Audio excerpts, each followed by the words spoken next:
So hello friends, welcome back to my channel. So today I will teach you one word substitution और 5.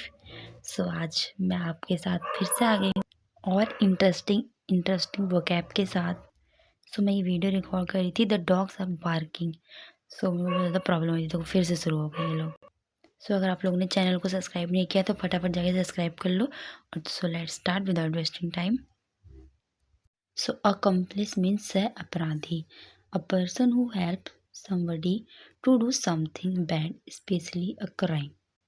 Accomplice वो होता है वो person who help somebody जो किसी की हेल्प करे टू डू समथिंग बैड कुछ सही ना करने के लिए कुछ गलत करने के लिए स्पेशली अ क्राइम करने के लिए वो काम करने के लिए हेल्प करे जो कि मॉरली क्या हो रॉन्ग या फिर अ पार्टनर इन क्राइम मतलब अपराध में उसका भागीदार बने. जैसे कोई व्यक्ति किसी अपराध में या गलत काम करने पे मुख्य अपराधी का साथ देता है वो क्या कहलाता है अकम्प्लिश. जैसे कि आप ट्रिक बना सकते हो अकम्प्लिश मतलब अ कंपनी मतलब कंपनी देना किसी को है ना किसी को गलत काम में कंपनी देना. जैसे कि एक आदमी है जो कि किसी के घर में चोरी कर रहा है और दूसरा दरवाजे पे पहरा दे रहा है तो वो अकम्प्लिश होगी क्योंकि वो उसका अपराध करने में मदद कर रहा है. Second is accord. Accord means अनुरूप होना. An agreement specially between country. जब दो चीज़ें आपस में मेल खाती हो उनमें सहमति और असामंजस्य हो तो वो चीज़ें अकॉर्ड में होती है. ठीक है. जैसे दो कंट्री के बीच में एग्रीमेंट साइन हुआ पीस एग्रीमेंट या कुछ भी जैसे इंडस वाटर ट्रीटी हो गया आपका है ना. एग्रीमेंट साइन होना किसी दो कंट्री के बीच में कि मतलब पीस के लिए या फिर किसी भी चीज़ के लिए तो an agreement specially between country के बीच में कोई एग्रीमेंट होना उसको अकॉर्ड बोलते हैं. देखो इसको आप ऐसे याद कर सकते हो अकॉर्ड जैसे दिलों का मिलना सहमति होना मतलब फ्रेंडशिप रिलेशन होना. आप इसको विजुलाइज कर सकते हो जैसे कि एक कोई बच्चे हैं जैसे रिपब्लिक डे या फिर हाँ इन सब के लिए एक म्यूज़िक प्रिपेयर कर रहे हैं और सारे लोग एक ही लय में कोऑर्डिनेट करके गा रहे हैं तो उनमें अकॉर्ड है मतलब अनुरूप होना मतलब वो लोग एक दूसरे के बीच में उनका अच्छा मतलब कोऑर्डिनेशन है सो वो अकॉर्ड में है. ठीक है. Third word is accountant. Accountant means मुनीम या लेखपाल whose profession is to be keep account. जिसका प्रोफेशन ही क्या हो अकाउंट वगैरह लेके लिखना सबका डिटेल्स वगैरह. जिसका पेशा मतलब प्रोफेशन ही हिसाब किताब रखना हो. जैसे आपको कंपनी में भी अकाउंटेंट दिख जाएंगे. जैसे जो अकाउंट्स मतलब हिसाब किताब रखे वो अकाउंटेंट है. जो अकाउंट्स का ध्यान रखे वो अकाउंटेंट होगा. ये ट्रिक हो जाएगी आपकी.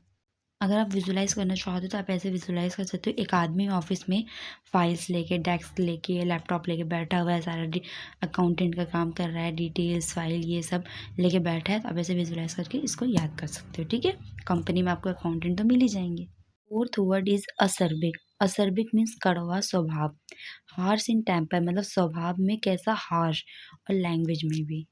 जैसे जिसकी बातें आपको अच्छी ना लगे हार्श लगे तो क्या है असर्बिक. जैसे किसी का असर्बिक लहजा होता है. जैसे कोई वह अपनी असर्बिक बुद्धि के लिए जाना जाता है हार्श टेम्पर के लिए. सो असर्बिक मीन्स तीखा या कड़वा किसी की मतलब उसकी जो बोली हो तीखी हो कड़वी हो आपको अच्छी ना लगे तो असर्बिक. इसको आप ऐसे सोच सकते हो असर्बिक एसिड जैसे उसकी बातें एसिड जैसे चुभती हैं. आप विजुअलाइज कर सकते हो कोई व्यक्ति हमेशा तीखा ही बोले वो बोलेगा तो हमेशा तीखा ही बोलेगा तो उसका लैंग्वेज कैसा है असर्बिक. Last is अकूस्टिस. थोड़ा इसमें थोड़ा प्रोनाउंसिएशन मेरा हो नहीं पा रहा सही से तो प्लीज इसको इग्नोर करना. आप देख लेना अकूस्टिस ऐसे बोलते हैं इसको. इसका मतलब है ध्वनि विज्ञान. To scientific study of sound किसी भी साउंड जैसे कि साउंड का साइंटिफिक स्टडी करना. जैसे वैज्ञानिक अध्ययन करना किसका साउंड साउंड मतलब ध्वनि का. जैसे ध्वनि कैसे उत्पन्न होती है फैलती है और सुनी जाती है इसका साइंटिफिक स्टडी करना वैज्ञानिक अध्ययन करना उसको क्या कहते हैं अकूस्टिस. जैसे कोई बिल्डिंग है उसमें आवाज़ कैसे फैलती है क्या करती है इसकी साइंटिफिक स्टडी करा जाता है ना. अकूस्टिक्स जो है ध्वनि या सुनने से जुड़ा विज्ञान है. जैसे आप अकूस्टिक्स को विजुलाइज कर सकते हो जैसे खाली रूम में जब आप अकेले बोलते हो तो आपको आवाज़ें ऐसी नहीं लगती कि मेरी आवाज़ें गूंज रही हैं तो उससे आप विजुलाइज कर सकते हो इसको. जो वर्ड है अकूस्टिक्स इसका मैं थोड़ा सा एक्सप्लेनेशन और देती हूँ. A quality of a room etcetera that make it good और bad for you to hear music. ठीक है। हिंदी में बोलें, किसी कमरे आदि की वह विशेषताएं जिनसे गीत की ध्वनि अच्छा या बुरा सुनाई देता है। ठीक है। जैसे acoustics is defined as the science that deal with the production. ये साइंस है जो किसके साथ डील करता है? Production, control, transmission, reception and effect of sound. जो मैंने आपको पहले बताया उसका मतलब फिर से बता देती हूँ। The quality of room is, किसी भी रूम की क्वालिटी पे डिपेंड करता है that make it a good और बैड। वो क्या भी आपको गुड बनाए या बैड बनाए for you to hear music, आपको म्यूजिक सुनने के लिए। ठीक है। आई होप आपको समझ में आ गया होगा। सो अगर आपने ये वर्ड और मतलब याद कर लिए हैं, ये 5 ये मतलब याद हो गए होंगे, और मैंने आपको पहले भी ये सारे करवाए हैं।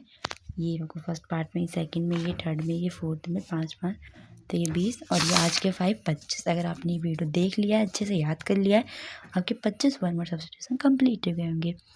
तो चैनल को सब्सक्राइब करना मत भूलना, वीडियो को लाइक कर दो, और इसी तरीके की और वीडियो के लिए subscribe for more. So thanks for watching video. Bye bye.